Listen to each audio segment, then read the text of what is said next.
तो फारूक साहब, ये 5 ईज़ जिसको उड़ान पाकिस्तान में बुनियाद बनाया गया, और पाकिस्तान की इकॉनमी भी इन्हीं 5 ईज़ के गिर्द घूमती है, जिसमें एक्सपोर्ट है, एनर्जी है, ई कॉमर्स है, इक्विटी है, एनवायरनमेंट है।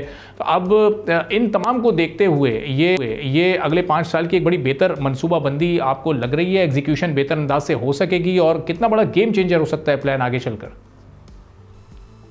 ये आपने दुरुस्त कहा कि मनसूबाबंदी है, हुकूमतों का काम होता है मनसूबाबंदी करना, माशी मनसूबाबंदी करना।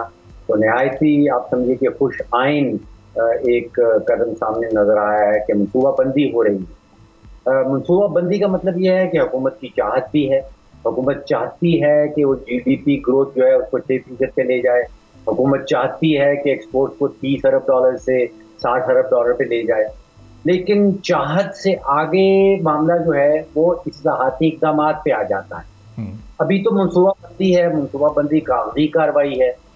इसके बाद अमलन जो 2 काम करने होंगे मेरी नज़र में, जो मुझे होते हुए नजर नहीं आ रहे बदकिस्मती से। अच्छा, देखिए, अगर हुकूमत चाहती है कि GDP की ग्रोथ जो है वो हमने 6% पे ले जानी है, अभी 2 दिन पहले जो हुकूमत ने ऐलान किया है कि GDP की ग्रोथ आई है 0.9 पे, तो 0.9 से हमने इसको लेके जाना है 6% के ऊपर।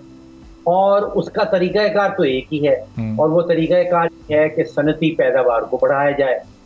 अब सनती पैदावार को अगर आपने बढ़ाना है तो फिर वो उसी सूरत में बढ़ सकती है कि जब आलमी मंडी के मुताबिक आपकी जो तवानाई की कीमत है वो इंडिया के मुकाबले की हो, वो चीन के मुकाबले की हो, वो अफगानिस्तान के मुकाबले जो ममालिक एक्सपोर्ट में हमारा मुकाबला कर रहे हैं, कम्पीट कर रहे हैं, उनके जैसी एक लेवल प्लेइंग फील्ड होनी चाहिए।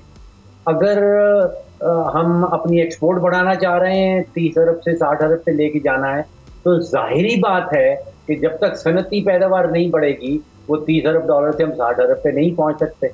और सनती पैदावार 60 रुपए और 62 रुपए की बिजली फी यूनिट के ऊपर तो नहीं बढ़ सकती। सही, ये बिल्कुल वाज़ेह। बांग्लादेश में हमसे आधी कीमत पे बिजली बिक रही है, वहाँ के सनतकारों को मिल रही है। अफगानिस्तान में 30-32 रुपए, पाकिस्तानी 30-32 रुपए का यूनिट है बिजली का, जबकि हमारे यहाँ वो 62 रुपए पे है।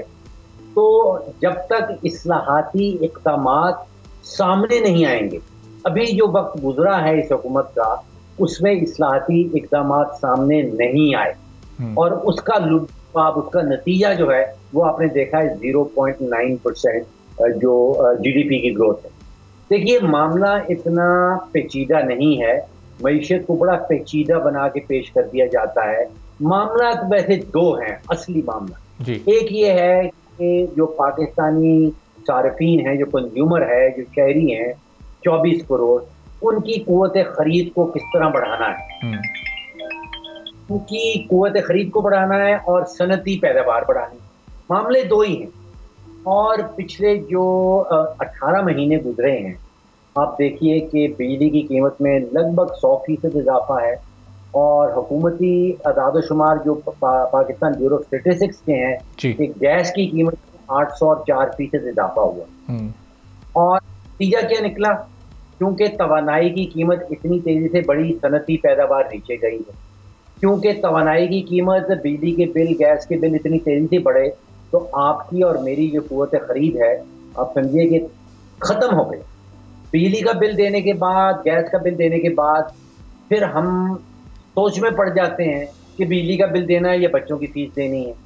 तो कुव्वत खरीद गिर रही है और सनती पैदावार भी गिर रही है। ये 2 ज़मीनी हक़ाइक़ हैं। अब आप ज़रूर बनाएं, बड़ी, जैसे मैंने शुरू में कहा कि खुशाइन बात है, आपकी चाहत भी नज़र आ रही है, लेकिन इस्लाहाती इक़दामात और ख़ास तौर पे तवानाई के शोबे के अंदर। सब्सक्राइब करें और बेल दबाएं ताकि कोई खबर रह न जाए।